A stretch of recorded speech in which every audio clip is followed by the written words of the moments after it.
Hola, buenas tardes. Bienvenidos a la clase de Lingüística del profesor Juan Pablo Mora, de primero de Filología Hispánica. En la charla de hoy vamos a tratar el nivel de la fonética y la fonología. Vamos a explorar qué son estas ramas de la lingüística, en qué se ocupan, cómo podemos diferenciarlas y cuáles son los principales conceptos que tenemos que tener en cuenta en su estudio.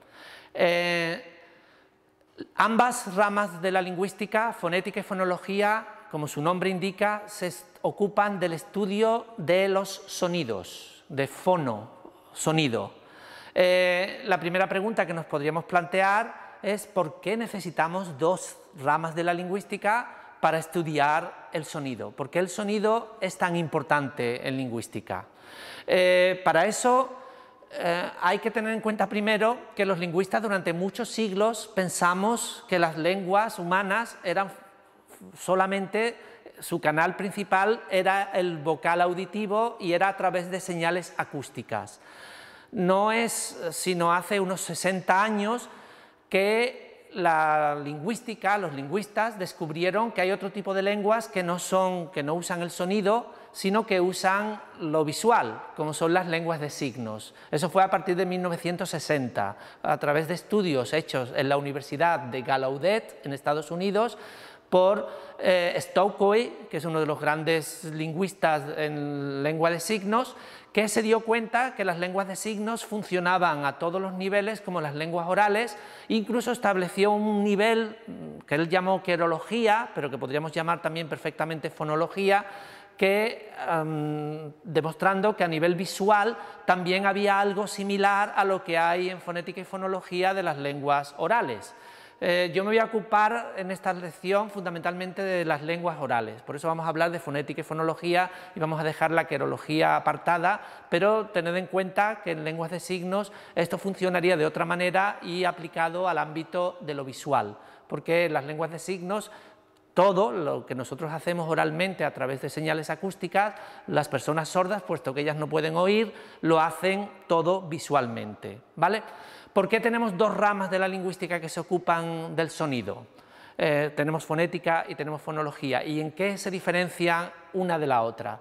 A mí la metáfora o la analogía que más me gusta para intentar entender la diferencia entre fonética y fonología es la que dio un lingüista norteamericano que se llama Kenneth Pike, quien estableció o quien dijo que si uno quiere entender qué diferencia entre fonética y fonología es la misma que hay como cuando nosotros queremos preparar comida y cocinar, entre lo que serían los ingredientes crudos, lo que nosotros vamos a usar para cocinar, las verduras, la carne, y luego cómo esos ingredientes crudos cumplen una función distinta cuando son cocinados, ¿vale? Entonces, en ese sentido, podemos decir que la fonética se encarga de estudiar todos aquellos aspectos de los sonidos que se usan en el habla, pero en cuanto a su producción, su articulación a través de los articuladores, a través del aparato fonador humano, su transmisión a través del aire en forma de ondas acústicas que llegan a través del aire a nuestros oídos y luego a través de su percepción. Es por ello que en fonética distinguimos fundamentalmente tres ramas: la fonética articulatoria, que estudia la articulación de los sonidos, cómo hacemos los sonidos, de acuerdo con el modo de articulación, lugar de articulación, si hay sonoridad o no sonoridad, que eso lo tenemos en la glotis. La glotis, que sería el centro de este aparato fonador, es donde se produce la onda sonora gracias al aire que viene desde los pulmones, y esa onda sonora es transformada en los articuladores o en las cavidades articulatorias que tenemos por encima de la glotis, por encima de la laringe, que son la cavidad faríngea, la cavidad oral o vocal y la cavidad nasal, y a través del articulador principal, que es la lengua, que vamos moviendo, vamos articulando una serie de sonidos diferentes, que son los que constituyen el universo de todos los sonidos que podemos producir en las lenguas del mundo. Normalmente esos sonidos son los que son estudiados por la fonética articulatoria y cómo se producen. La fonética articulatoria, la fonética también tiene lo que llamamos la fonética acústica. Esa es la rama de la fonética que se ocupa del estudio de la onda sonora, de esa onda que hemos creado y que sale al exterior, que en definitiva lo que supone son una serie de perturbaciones de las partículas del aire que se transmiten en todas direcciones y llegan hasta el oído de la otra persona. La fonética acústica, en definitiva, se trata de física, ahí es donde la lingüística interactúa o solapa con la física, ¿vale? Y por último, en fonética tenemos la fonética perceptiva o la fonética sensorial, que es la que se encarga de estudiar toda esa onda sonora. Cuando llega a nuestro oído, se transmite a través del tímpano y del oído medio al oído interno, a la cóclea, o también llamada caracol por su forma, donde esa onda sonora se ha transformado en ondas líquidas que excitan una serie de células ciliares que a su vez transmiten señales nerviosas al cerebro, que es el que hace todo el trabajo de interpretación de esos sonidos que escuchamos en el exterior. La fonética perceptiva realmente es algo muy complejo, que entendemos muy poco, pero que es básico para lo que sería la percepción del habla y la comprensión del habla cuando alguien está hablando en cualquier lengua. Y está claro que tenemos que tener un profundo conocimiento de una lengua determinada para que nuestro cerebro pueda sacar sentido de ese sonido que le está llegando y que es analizado por miles y millones de neuronas del cerebro que se ocupan en la corteza auditiva, que está en el lóbulo temporal izquierdo, en la mayoría de los seres humanos, que se ocupan de analizar esas señales que llegan de los oídos. Bien, pues eso es lo que hace y es lo que estudia fundamentalmente la fonética, lo que hemos llamado la articulación del lenguaje, la transmisión a través de ondas sonoras, sería la fonética acústica, y la fonética sensorial y perceptiva, que es la que se encarga de estudiar lo que pasa en el oído y lo que pasa en nuestro cerebro, de lo cual ya he dicho que realmente sabemos muy poco. Eso contrasta, eso sería pues cómo producimos, cómo se transmiten y cómo recibimos los sonidos. Eso contrasta con todo lo que sería el estudio ya más lingüístico, que es el de la fonología. ¿Qué estudiamos en la fonología? En la fonología estudiamos cómo de ese universo de posibles sonidos que podemos producir en las lenguas del mundo, cómo se organizan para formar sistemas fonológicos, los lingüistas los llamamos sistemas fonológicos, que me permiten formar sílabas y formar palabras que me van a permitir tener un sentido o poder comunicarnos a través del lenguaje. Entonces, en fonología, y eso es lo que más atención vamos a prestar, porque es la rama más lingüística, tenemos una serie de conceptos básicos que tenemos que aprender todos, ¿vale? El primer concepto que tenemos que aprender es el concepto de fonema.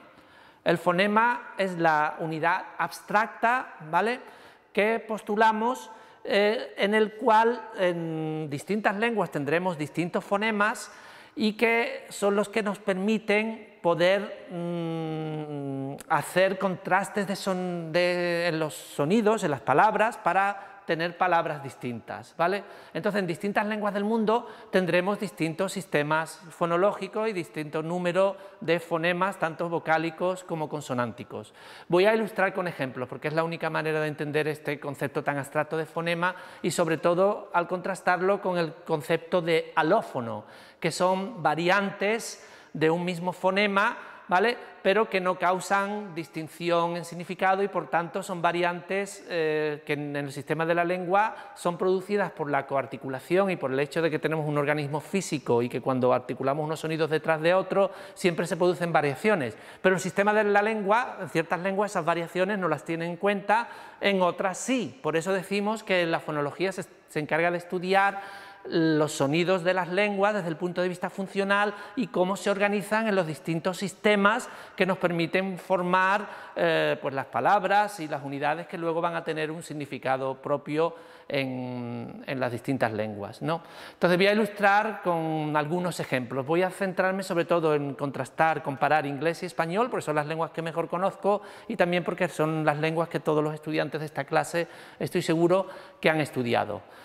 Si yo miro el sistema fonológico de las vocales del inglés, o del español, veo que hay una radical diferencia. El español solo tiene 5 vocales, la A, la E, la I, la O y la U.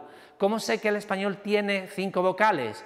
Porque si yo voy mirando todas las palabras del español, veo que a la hora de hacer contrastes y formar palabras nuevas, solo puedo hacer estas 5 variaciones. Voy a coger un contexto, cojo la palabra paso, que significa una cosa. Si yo cambio la A por una E y digo peso, ¿vale?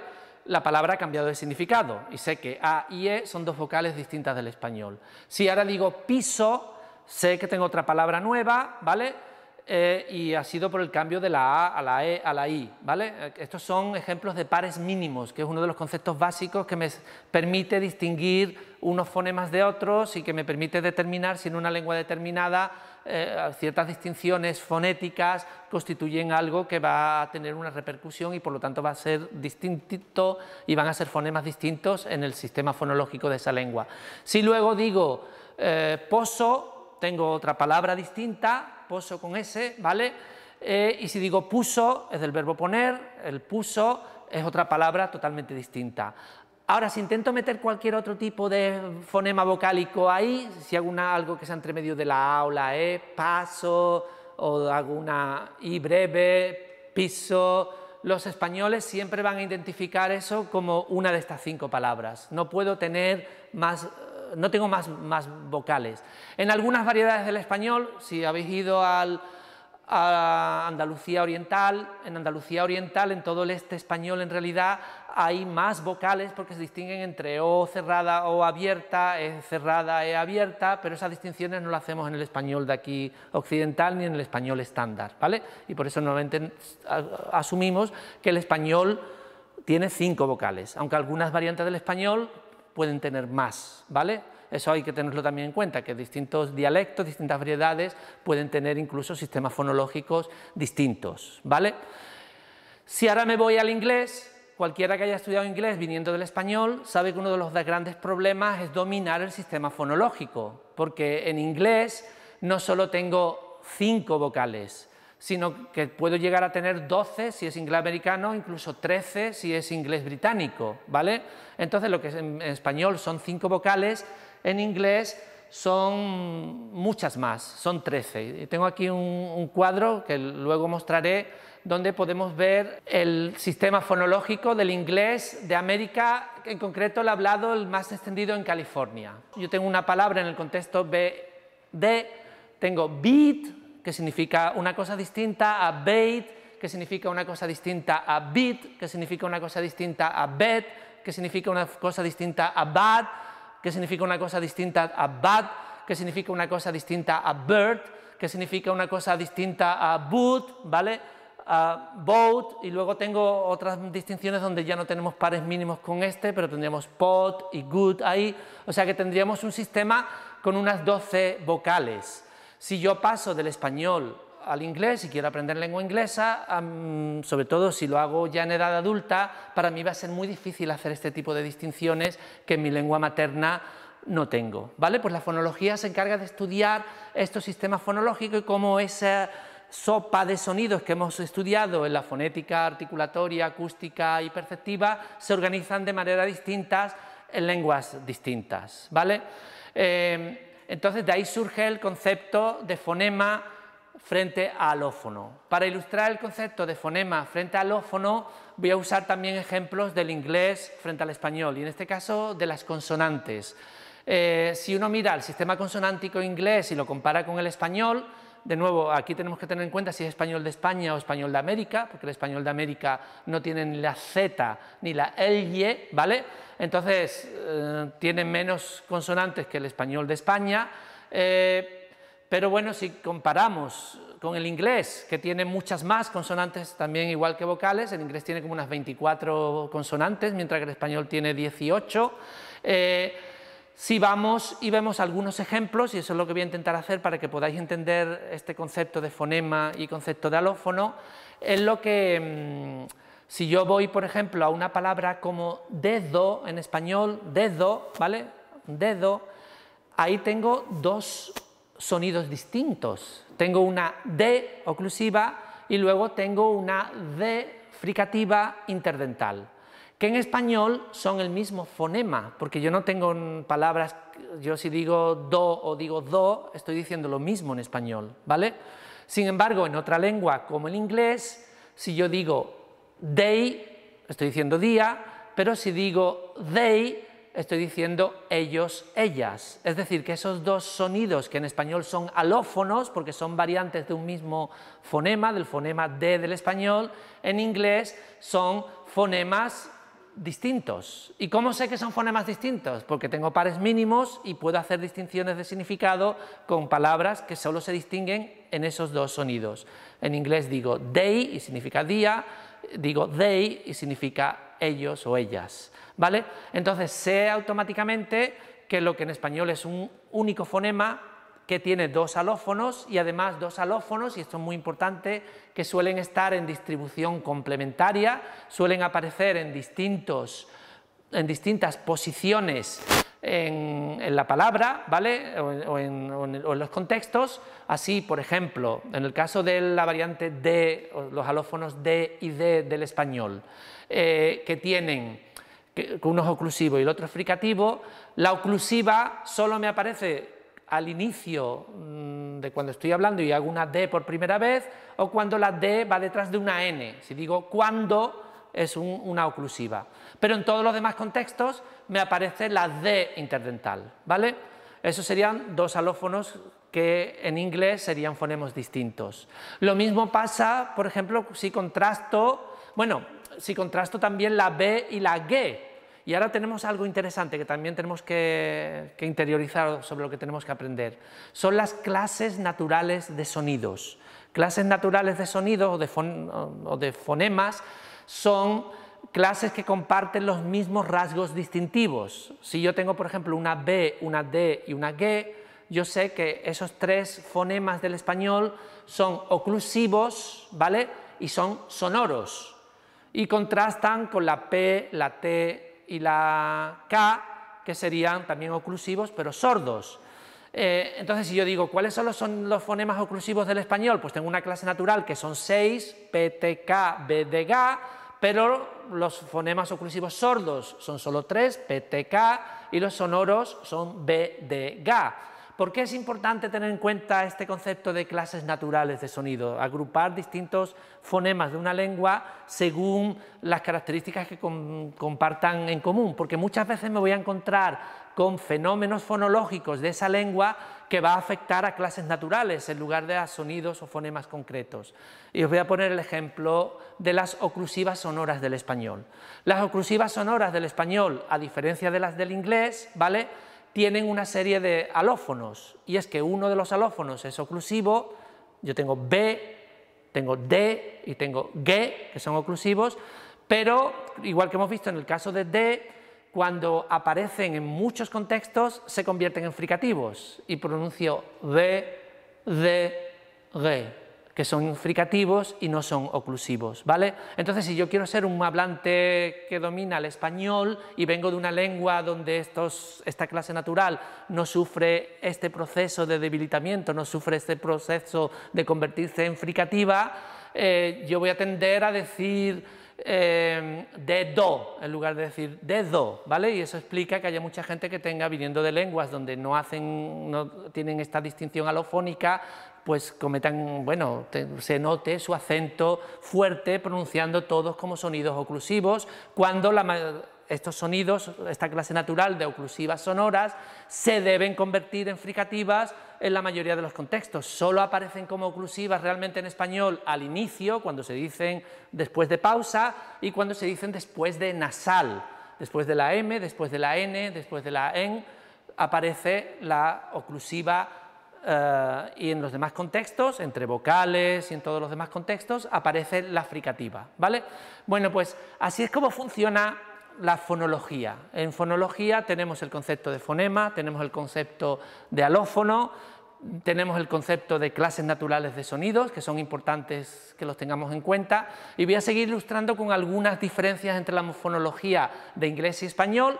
Luego yo espero que los distintos proyectos que tenéis, comparando el ruso, comparando el chino, comparando el alemán, comparando las lenguas que hay presentes en la clase, podáis ver cómo esta materia universal de la fonética, todas las lenguas en teoría podrían tener todos los sonidos. Nosotros fisiológicamente podemos producir una gran cantidad de sonidos distintos, pero hay lenguas que favorecen o que se han centrado en unos sonidos, otras lenguas se han centrado en otros y organizan su sistema fonológico de unas maneras peculiares. A nosotros los lingüistas de lingüística general nos interesa, por ejemplo, mucho en fonética un tipo de sonidos que se llaman clics, que son también como oclusivas, pero en las que en lugar de salir el aire hacia afuera, el aire entra hacia adentro. Esos sonidos son muy difíciles de producir, aunque son muy perceptivamente muy señalados, pero al ser tan difíciles de producir, estos sonidos solo existen en algunas lenguas africanas, en concreto de Sudáfrica, bueno, de la zona del sur de África, donde existen las lenguas Khoisan, ¿vale?, que son las de los bosquimanos, que luego han contagiado por contacto lingüístico algunas lenguas bantúes también, pero son muy poquitas lenguas las que tienen estos sonidos clic. Nosotros estos clic los usamos también en nuestras lenguas, pero no fonológicamente, no entran a formar parte de una palabra. Por ejemplo, cuando yo lanzo un beso en español, hago... Eso es un clic. O cuando yo arreo un caballo, yo hago... O cuando yo puedo hacer clics en distintas posiciones, ¿vale? Pero yo en mi lengua, en lengua española o en las lenguas occidentales, las lenguas que tenemos presentes en esta clase, en ninguna de estas lenguas eso no lo incorporamos dentro de las palabras. Pero hay lenguas en África, como el Khoisan, y las lenguas Khoisan y algunas lenguas bantúes, que incorporan estos clics, y estos clics se convierten en sonidos. Entonces a lo mejor en lugar de decir beso, dirían eso, ¿vale? Eso, ¿vale? Y esto estaría incorporado como un sonido más dentro de la lengua. Os pondré vídeos en la plataforma para que podáis ver lo que son estos clics, ¿no? Entonces, esta gran posibilidad de sonidos que tenemos en las lenguas del mundo luego se materializa en unos sonidos que son más frecuentes que otros y que aparecen en las distintas lenguas, y que a nosotros nos interesa en fonología es estudiar cómo se organizan en distintos sistemas que nos permiten pues organizar y poder construir miles y miles de palabras que me permiten comunicarme a través de una lengua, ¿vale?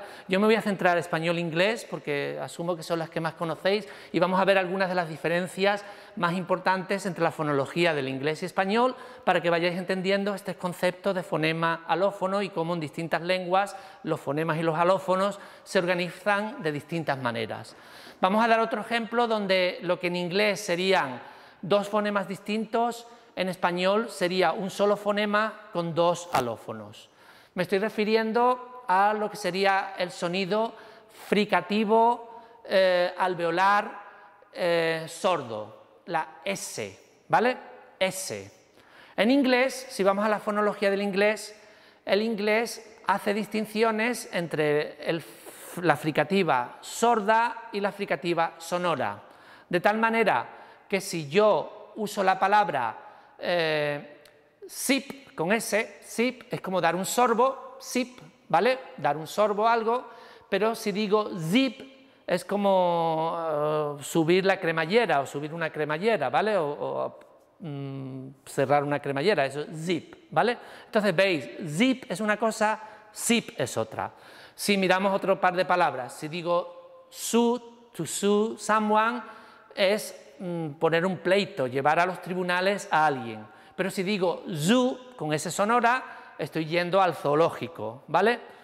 En inglés, S y Z me permiten distinguir palabras, porque tengo muchos pares de palabras, muchos pares mínimos, donde cambio el significado simplemente cambiando una S por una S sonora, una Z, ¿vale? En español no. En español el fonema es S, ¿vale? Y la S sonora solo aparece en muy pocos contextos, en algunas palabras, cuando la S va seguida de una consonante sonora. Por ejemplo, si yo digo mismo o digo rasgo, ¿vale? Comparado con desde o hasta, donde la S es sorda, o en cualquier otra posición, soy, yo nunca digo soy, digo soy, ¿vale? Pero si dijera soy, no estoy diciendo una palabra distinta. En inglés, si yo digo zip o digo zip, estoy diciendo dos palabras distintas. En español no, en español solo tenemos la S sorda y la S sonora aparece cuando hay un proceso fonológico de asimilación y se asimila al sonido sonoro, consonante sonora que le sigue.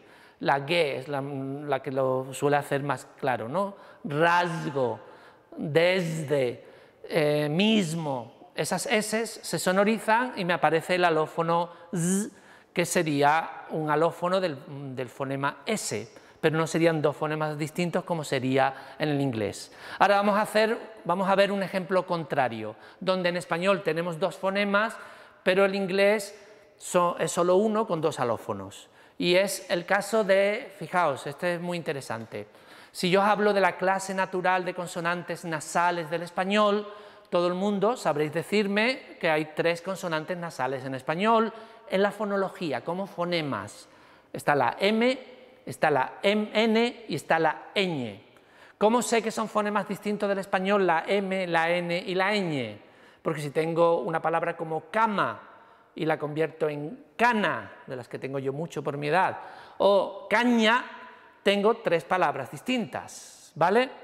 Ahora, si me voy al sistema fonológico del inglés, veré que el inglés también tiene 3 fonemas consonánticos nasales, tiene la M, la N, pero no tiene la ñ, sino que tiene la N velar, ¿vale? Que aparece en palabras como sin, ¿vale? Y tengo el par mínimo entre sin, que sería pecado, y sin, que sería cantar, ¿vale?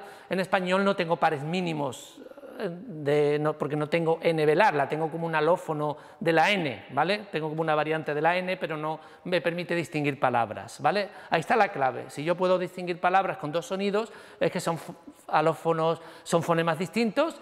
Si son variantes de un mismo fonema, es lo que llamamos alófono, ¿vale? Entonces ahora lo que vamos a ver es como la ñ también existe en inglés, pero no es un fonema distinto, sino que es un alófono de la N.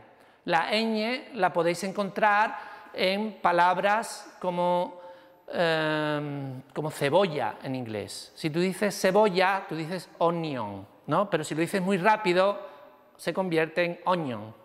La palabra cañón en inglés, cañón, cañón, cañón.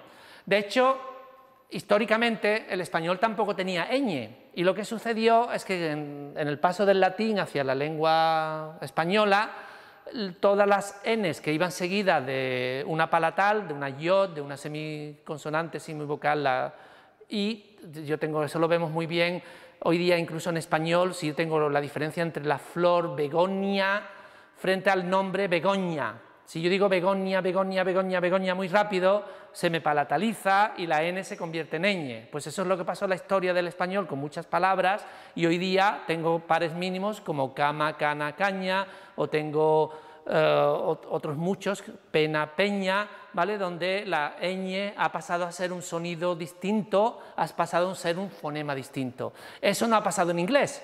En inglés la ñ solo aparece en ciertas palabras como onion y cañón en inglés americano, cuando se pronuncia muy rápido, pero no han formado pares mínimos o los suficientes pares mínimos para determinar que tenemos ahí 2 fonemas distintos, ¿vale?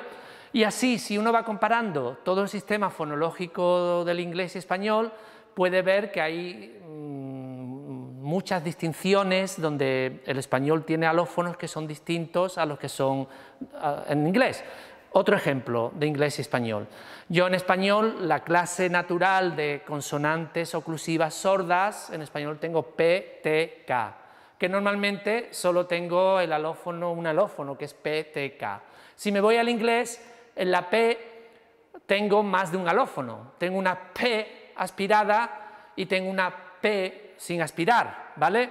Pero esos son alófonos, porque si yo digo Spain, no tiene aspiración, pero si digo pain, está aspirada, ¿vale? Entonces, el inglés, curiosamente, tiene P y P como variantes de la P, mientras que la B está ahí sola, no tiene alófonos. El español tiene P y luego tiene B y B, fricativa, de la que hemos hablado antes, ¿vale? Ahora, si comparamos, por ejemplo, con el chino distingue entre P con aspiración y P sorda, pero no tiene B como fonema independiente. No distinguen, no tienen consonantes sonoras como fonemas. pueden aparecer como alófonos en ciertos contextos, pero no, ellos distinguen la aspirada de la no aspirada, ¿vale? Entonces, ¿veis? Y hay otras lenguas como el tailandés donde tienen los 3 fonemas, tienen P, P y B, ¿vale? Entonces, el mismo espacio fonético se distribuye 3 consonantes, 3 fonemas distintos en tailandés, 2 fonemas distintos en chino pero con una distribución P-P, 2 fonemas distintos en inglés P-B pero con alófonos P-P-B y en español P-B-B, ¿vale? Entonces veis el mismo espacio cómo adopta en distintos sistemas fonológicos, adopta distintas soluciones, ¿vale? Y eso es lo que da sabor y lo que da el sistema fonológico que me voy encontrando en las lenguas del mundo, ¿vale?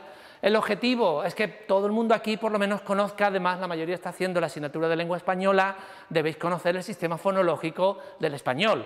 Luego, como estamos en lingüística general, sería interesante que compararais el sistema fonológico del español con otra de las lenguas que conozcáis, el ruso en el caso de los estudiantes rusos, el chino con el caso de los estudiantes chinos, y simplemente de esta comparación fonológica se puede ver las grandes diferencias que existen entre los sistemas fonológicos de las lenguas del mundo y por qué cuando uno aprende español como segunda lengua tiene los problemas que tiene a nivel segmental.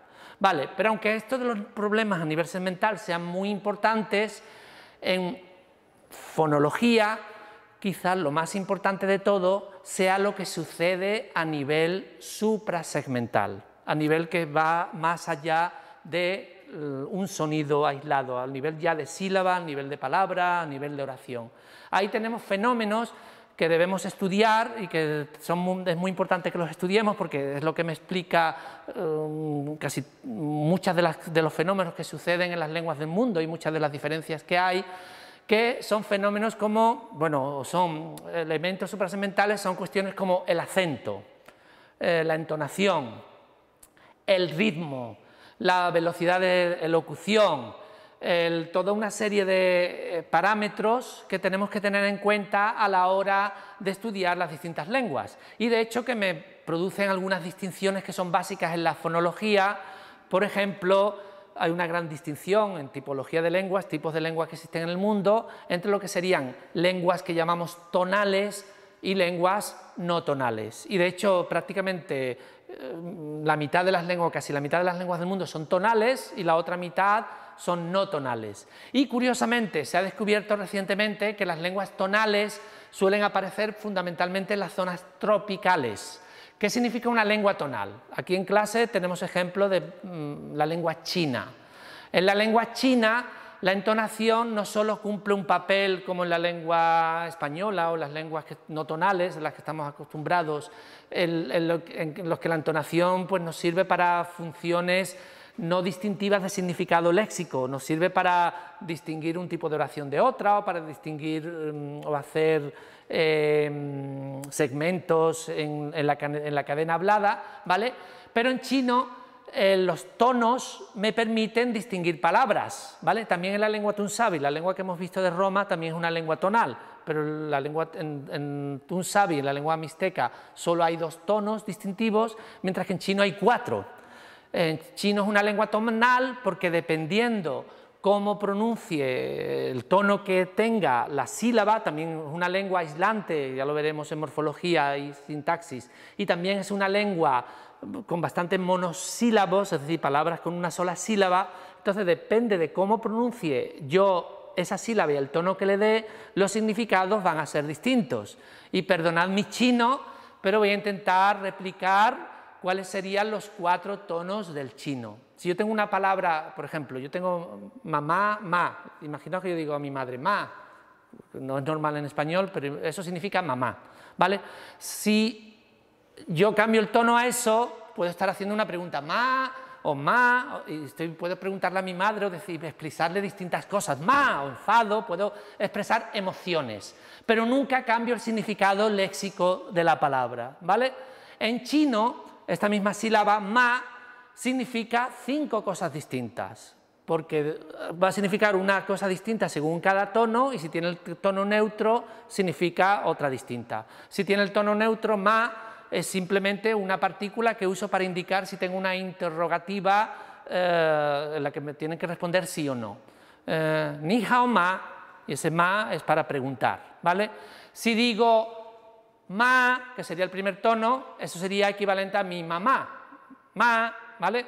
Si digo ma, con tono ascendente, como si fuera una pregunta en español, ma, eso tiene otro significado. Ahora mismo no recuerdo cuál era el significado, pero son 4 significados distintos. Si digo ma, significa otra cosa distinta, y si digo ma, que sería el cuarto tono, es otra palabra para la mente de un hablante chino, sería otra palabra totalmente distinta. Si me ayudáis un poquito, Shumei, si yo digo ma, primer tono, eso es mamá, ¿no? Si digo segundo tono, ma, como ma hacia arriba. ¿Eso qué significa?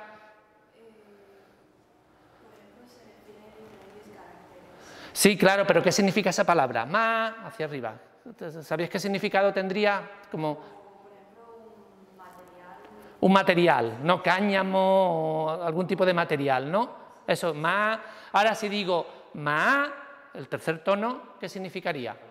Caballo, caballo. Y si digo el cuarto tono, ma, ahora léxicamente, ¿qué significaría? ¿Cómo? Engañar o regañar, o, ¿no? O sea, ¿vale? ¿Veis? Son 4 palabras distintas léxicas y luego tengo la gramatical para indicar pregunta, que sería sin tono definido, ¿vale?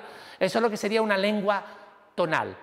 Una lengua como el español no hace ese tipo de distinciones, pero para nosotros la entonación sí tiene un valor muy importante, que en distintas lenguas la entonación juega papeles distintos. Luego, la combinación de dónde están los acentos, dónde están las pausas, dónde están los... donde están las sílabas largas, breves, etcétera, es lo que constituye el ritmo. El ritmo, porque la duración silábica también puede jugar un papel importante, incluso la duración puede ser distintiva en unas lenguas, en otras no. En el español solo tenemos 5 vocales, en latín había vocales breves, vocales largas, y cada una de ellas tenía un significado distinto, y hay lenguas que pueden tener el doble de vocales, o hay lenguas que pueden tener vocales nasales frente a no nasales, ¿vale? O sea que podemos tener mucha diversidad según la duración. Entonces, cuando yo hago una combinación de todo esto, es lo que me produce el ritmo. Y eso es lo que me da las características esenciales que uno percibe cuando escucha una lengua extranjera y le suena, no sé, seguro que habéis tenido la misma experiencia, pues el español suena de una manera, el italiano suena como si estuvieran cantando, en chino por las diferencias tonales suenan de otra manera distinta, en ruso parece que están como enfadados, ¿no? Porque, no sé, la percepción que cada uno tendrá por el tipo. En español predominan las vocales, en ruso predominan las consonantes, ¿vale? Entonces tienen combinaciones de sílabas que tienen muchas consonantes y las vocales no juegan un papel tan importante, ¿no? Eso es lo que me explica, por ejemplo, casos curiosos como en inglés yo tengo la palabra sprint, que es una sola sílaba. Cuando nosotros la hemos tomado prestada al español, SP no es una combinación posible de la fonotáctica del español y decimos spring y tenemos que tener 2 sílabas. Si vamos al japonés, cuando han tomado prestada esa palabra, como el japonés todavía tiene sus sílabas, tienen que ser siempre consonante vocal, consonante vocal, consonante vocal. Aquí donde tenemos sprint, tengo 5 consonantes, tengo que tener 5 sílabas distintas. Entonces el préstamo de sprint a japonés es supurintu, ¿vale? Supurintu. Tengo que tener, porque lo único que ellos permiten con sílaba trabada es como con una nasal, ¿vale? Entonces ellos necesitan, entonces eso es lo que explica que cuando tomamos prestadas palabras siempre las tengamos que adaptar a la fonética, fonología determinada de una lengua concreta, ¿vale? Lo último que me queda por explicar son los procesos fonológicos. ¿Cuáles son los procesos fonológicos que se dan en las lenguas del mundo y que me explican, por un lado, que tenga los alófonos y por otro lado, que las lenguas vayan cambiando de generación en generación y que los sistemas fonológicos de las lenguas vayan evolucionando y vayan incorporando nuevos fonemas o perdiendo algunas distinciones fonológicas, ¿vale? Entonces voy a explicar muy brevemente cuáles serían estos principales procesos fonológicos, voy a dar algunos ejemplos para que los entendáis y con eso termino la charla muy breve y muy resumida, pero con los conceptos que me parecen a mí fundamentales de fonética y fonología. El primer proceso fonológico que existe en las lenguas del mundo y es el más frecuente y el que vemos, bueno, de los más frecuentes y lo vemos constantemente aparecer en las lenguas del mundo y es el que me explica en gran medida la alofonía, el hecho de que existan muchos alófonos para distintos fonemas, es el fenómeno de la asimilación, ¿vale? ¿Por qué se produce la asimilación? Porque no somos máquinas, no somos robots. No producimos los sonidos así aisladamente uno detrás del otro, sino que nuestros sonidos se están produciendo por órganos articulatorios que se van desplazando. Y un sonido que va a venir después afecta al sonido que está antes o al revés, ¿vale? Os voy a dar un ejemplo. Hemos dicho que en español las vocales son no nasales, no tenemos distinción, por ejemplo, en otras lenguas, como en catalán, yo digo pa, es una cosa, digo pa, con nasal, es otra cosa totalmente distinta, ¿vale? Nosotros en español no tenemos vocales nasales que sean vocales, fonemas distintos, pero sí tenemos nasalización de ciertas vocales. De hecho, yo ahora mismo puedo hablar con todas las vocales nasales y no pasa nada, porque estoy hablando en español igual, pero estoy nasalizando. Y en ciertas variedades del español hay mucha nasalización de las vocales, ¿vale? Entonces, pero aunque no hables con nasalización de las vocales, si yo digo la palabra mano, la A es nasal, porque está rodeada por dos nasales, mano. Es inevitable para mí que se produzca un fenómeno de asimilación y la A se nasalice, ¿vale? Esa es la asimilación. Será constantemente, por ejemplo, hemos dicho que en español hay M, N y ñ. Sin embargo, eso sería como fonema, pero como alófono, la nasal tiende a tomar el lugar de articulación de la consonante que le sigue. Entonces la misma palabra, el artículo esa N la voy a pronunciar de muchas maneras distintas según la palabra que venga después. Si digo un beso, la N ya no es N sino es M, un beso, ¿vale? Se ha convertido en M. Lo único que aquí no se distingue de no un fonema distinto, porque un y son lo mismo en español, ¿vale? En esa posición, después de en posición final silábica, la N tiene muchas variantes, una es la M. Si digo un faro, ahora estoy haciendo una N labiodental, la F es labiodental, pues la N también es labiodental. Si digo un cheque, ahora la N se está haciendo palatal. Si digo un gato, ahora la N es velar, ¿vale? Es decir, que tengo toda una serie de variantes de la N que dependen del sonido que viene detrás, porque el sonido que viene detrás hace que se produzca una asimilación. La asimilación más normal es de sonidos que están juntos unos a los otros, pero hay otras asimilaciones que son a distancia, y ahí se dan en muchas lenguas del mundo, en turco, por ejemplo, se dan procesos de armonía vocálica, armonía consonántica, ¿vale? Donde unas vocales se influyen a otras y tengo que tener o vocales anteriores o vocales posteriores en todas las palabras. Y para daros un ejemplo que lo entendáis, de armonía o de esta asimilación a distancia, os lo voy a mostrar de algo que pasó en las lenguas germánicas hace más de 1000 años y que me explica el hecho que las lenguas germánicas como el inglés, por ejemplo, tengan plurales irregulares como foot, sería el singular de pie, el plural es feet. Si digo goose, que es ganso, su plural es geese, ¿vale? ¿Cómo es posible que tenga dos raíces distintas para lo que sería una misma palabra? Bueno, pues ahí lo que se produjo es una asimilación a distancia, porque originariamente el food, la palabra, voy a ilustrarlo con la palabra food. Food en inglés, bueno, en germánico, antes de que existiera el inglés, era fot, y su plural era foti, había una i para el plural, ¿vale? ¿Qué pasó históricamente? Que en un momento dado de la historia del germánico, fot, el singular, se quedó como fot, y foti sufrió una asimilación parcial que hizo que la O, que es anterior, se convirtiera en posterior para hacerse parecida a la I, y se convirtió la palabra en feti, fot y singular, feti plural. Con el paso de los años la I del plural se perdió, ¿vale? Y quedó fot, fet.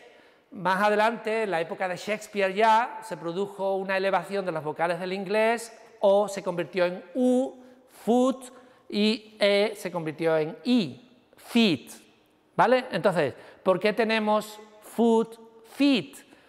Por una asimilación a distancia que se produjo hace más de 1000 años en el germánico, ¿vale? O en el proto-germánico, antes de que el inglés existiera como lengua, ¿vale? Entonces, eso sería un fenómeno de asimilación a distancia. Bueno, y también tenemos asimilaciones parciales y asimilaciones totales. Un ejemplo de asimilación total es lo que hemos visto del surgimiento de la ñ, la NY, la I que iba detrás de la N, se asimiló enteramente, se convirtió en ñ, ¿vale? Luego tenemos el proceso fonológico que llamamos disimilación, que es el contrario a la asimilación. Este no es tan frecuente, pero sí se ha dado algunas veces en la historia del español. Os voy a poner un ejemplo de la historia del español. Fijaos, la palabra que tenemos hoy día, hombre, viene del latín hominem. Bueno, con H sería hominem, pero la H desapareció, ¿vale? Tenía hominem, ¿vale? Luego también desapareció la I que estaba en medio, porque la desaparición de sonidos, la elisión de sonidos es otro de los fenómenos fonológicos más frecuentes. Esto es una regla universal de las lenguas del mundo. Cuanto más frecuente es una palabra, más corta se hace, y cuanto más se repite por economía lingüística. Entonces es muy corriente que es lo que nos está pasando en el andaluz, el no ni na, el topaná, son acortamientos, ¿vale? Para hacer más productivo y más eficiente la comunicación lingüística, ¿vale? No es mal hablar, ni comerse letras, ni ninguno de esos prejuicios que tiene la gente sobre los andaluces, ¿vale? Es simplemente una evolución normal de las lenguas. Bueno, pues hominem se convirtió en omne, y durante varios siglos fue omne, una nasal y otra nasal. En algún momento de esa historia hubo una disimilación para que las dos nasales no fueran nasales, la N se convirtió en R. Entonces durante algún tiempo también fue omre, omre, omre. Y ahora curiosamente, si uno dice esta palabra rápidamente, por la coarticulación, el hecho de pasar de la no nasal, de la nasal a la no nasal, hace que surja automáticamente una B, como por arte de magia. Eso es el proceso fonológico que se conoce como epéntesis o inserción de sonidos. Surgió hombre, que es lo que tenemos hoy día. De hecho, mirad eso de la inserción, eso sería otro fenómeno, otro de los procesos fonológicos que estamos viendo, inserción o epéntesis de sonidos. Ha pasado mucho en la historia de las lenguas. Y mirad los futuros del español, los irregulares. Yo tengo del verbo salir. El futuro tendría que haber sido saliré, pero en algún momento de la historia se perdió la I y era salré.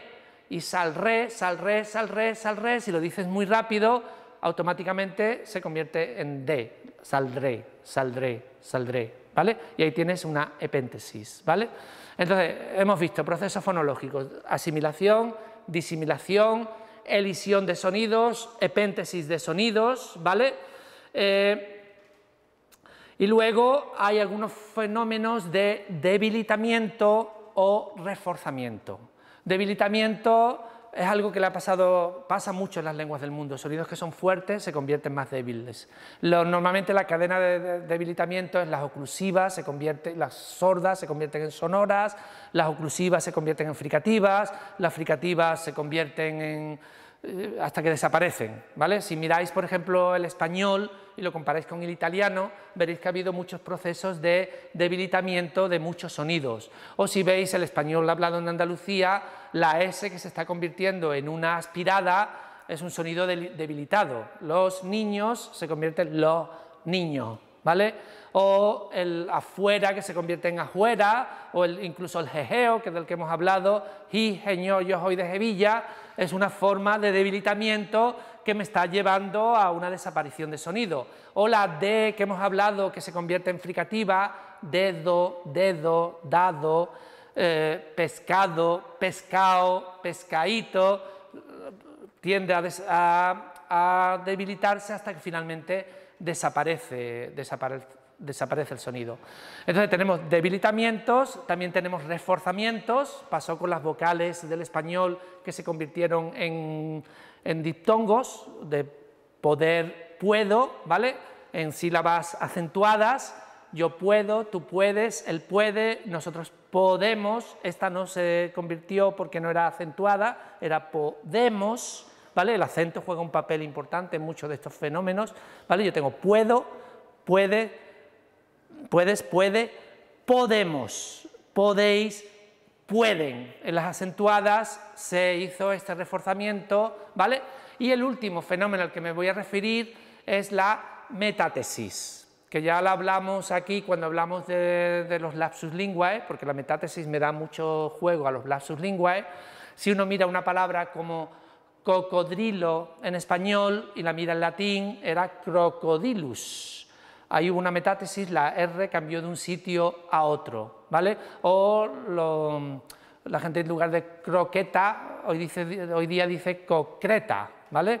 Y está haciendo esa metátesis también, ¿vale? Pues ese tipo de procesos, a la hora que son parecidos a los lapsus linguae, cuando se asientan y se convierten en palabras que se establecen en la lengua, ha sufrido un proceso fonológico de metátesis o de intercambio de un sonido por otro. Creo que una palabra como murciélago también es un proceso históricamente de esa... O si conocéis la palabra alrededor, ¿conocéis alrededor? Esta palabra es muy interesante desde el punto de vista léxico, ya la veremos, porque es la conjunción de varias preposiciones. Primero era retro, ¿vale? A eso se le añadió de retro, eso dio derredor, que de hecho todavía existe, derredor, a eso se le añadió al derredor, y ahí hubo una metátesis que el derredor se hizo alrededor, y por eso hoy día tenemos alrededor, producto de esa metátesis, ese proceso fonológico que hemos tenido en la historia del español. Bueno, y con esto terminamos los procesos fonológicos: asimilación, disimilación, elisión de sonidos, epéntesis, debilitamiento, reforzamiento y metátesis. Me faltaría uno que no se produce en español, pero que sí se produce en inglés, que es el debilitamiento vocálico. En inglés la vocal más frecuente es la schwa.